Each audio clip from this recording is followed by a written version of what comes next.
স্বামী স্ত্রীর মাঝে দেখার ক্ষেত্রে মাথা থেকে পা পর্যন্ত কোন অঙ্গের ক্ষেত্রে বাধা নিষেধ নেই। আর যেসব জাল কথা বয়ান করে একেবারে মজু হাদিস, হ্যাঁ মজু হাদিস কি, হ্যাঁ চোখ নষ্ট হয়ে যায়, চোখ নষ্ট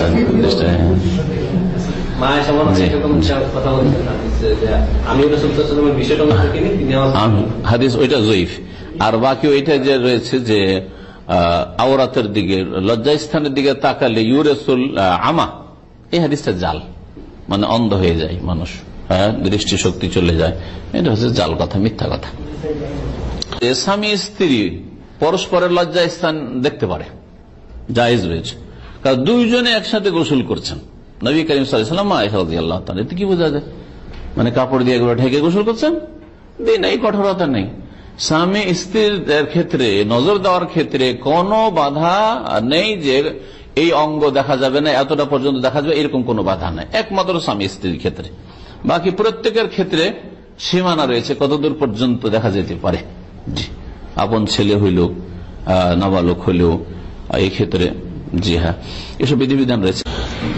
তবে আরেকটা কথা মনে রাখেন, সাবালক ছেলেরা, হ্যাঁ, আর যাদের পরিবার সাথে নেই বা এমনিও নিজের লজ্জা স্থানের দিকে বারবার তাকানো, এটা আপনার জন্য ক্ষতিকর।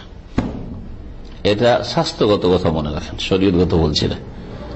বারবার বারবার তাকানো ক্ষতিকর, চারিত্রিক দিক থেকে ক্ষতিকর। হ্যাঁ, ফিজিক্যাল মানে দৈহিক না, চারিত্রিক দিক থেকে। আর যারা বারবার লজ্জা স্থানে তাকায় তাদের কামভাব আসতে পারে, ওই দিকে ধান্দা আসতে পারে, যার ফলে যখন খোরাক না পাবে তখন হস্তমৈথুন করতে পারে। যে এইসব কথা ওলামারা উল্লেখ করেছেন, যেগুলি একজন যুবককে জেনে থাকা উচিত। কারণ যুবক তো বুঝে না যে ওকে হয়তো মজাই লাগে, সাবালক হয়েছে তো মজাই লাগা হয়তো বারবারই করতে, কিন্তু ওটা যে তার চরিত্র নষ্ট করে, আর হস্তমৈথুনের কারণে তার শরীরও নষ্ট হয়, চরিত্র নষ্ট হয় আর শরীর নষ্ট হয়। অনেক সময় কাপুরুষ হয়ে যায়, বারবার করে হস্তমৈথুন করলে অনেক সময় কি হয়ে যায়, দুর্বল হয়ে পড়ে, দুর্বল মানে কি একেবারে অকেজ হয়ে যায়।